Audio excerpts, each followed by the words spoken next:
Hey guys, so I'm pretty sick right now. I just woke up, but this was a story that I had to cover. Aside from the mainstream media bullshit, it was the story of 4 black teenagers kidnapping and torturing someone who they perceived to be a white Donald Trump supporter, who was also disabled at the same time. Now, this video is centered around the fact that there's a lot of hate crime hypocrisy and a lot of racism hypocrisy. But before doing that, we really have to go to the details of this case.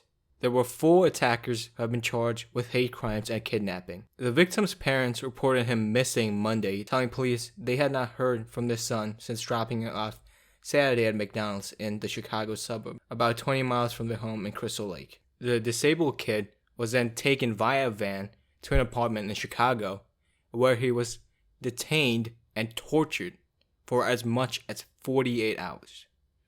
The story broke out as the whole scene was uploaded to Facebook Live for everyone there to see, and the incidents there was truly shocking.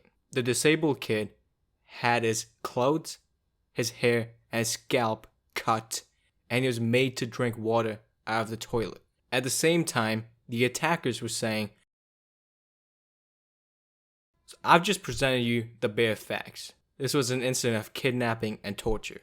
This was politically and racially motivated." Now let's see how this is portrayed in the media and by the left. Firstly, there was no real mention of the race of the attackers and the victim. If the roles were reversed, would that be the same scenario? Fuck no. Secondly, the police still contend that this attack was not racially nor politically motivated. Would that be the case if the roles were reversed? Fuck no. What this shows is that there's a real hypocrisy when it comes to racism and hate crimes. And we have to get more specific. A perverted definition of racism for SJWs is that racism is about power plus privilege. Since the most powerful man in America for the last 8 years has been half black, so we could just say that neither white nor black people can be racist. But then the real question of power comes into being. In this ambush and this hideous footage, who do you think had the power? Was it the victim or the attackers? Because the victim was white and the attackers were black. They had the power to torture him, while his white privilege couldn't get him out of that scenario. Again, if the roles were reversed, there would be constant mentions of the race of the people involved. Yet it's not being portrayed this way by the mainstream media, by the left. And that is just total and utter bullshit.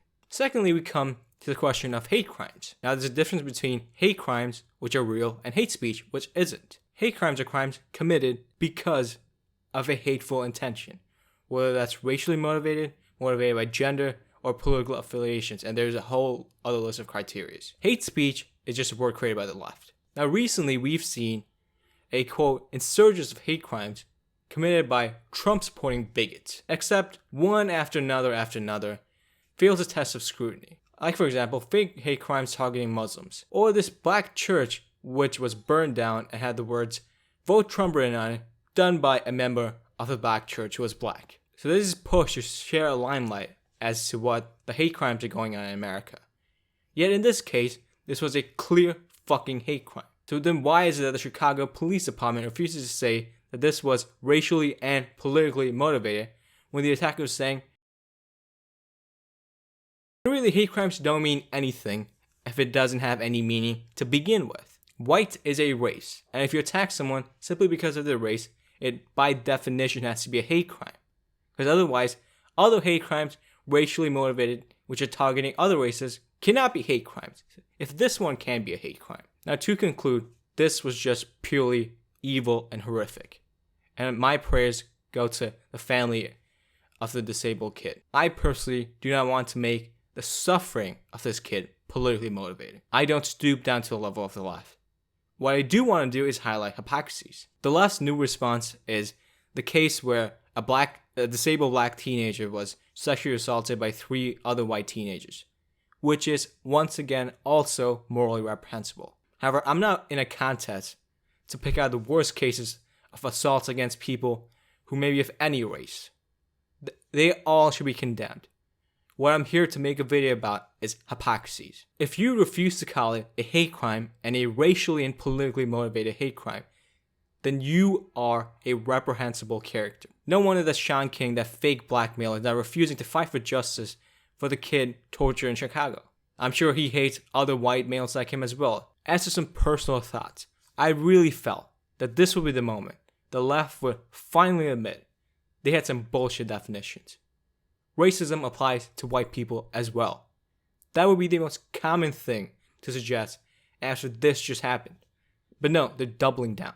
The media have proven themselves to be untrustworthy again, not reporting on the facts and just their own narrative. Once again, I wish the best for the families and the kid himself, and I also wish the four evil human beings suffer the greatest and fullest extent of the law.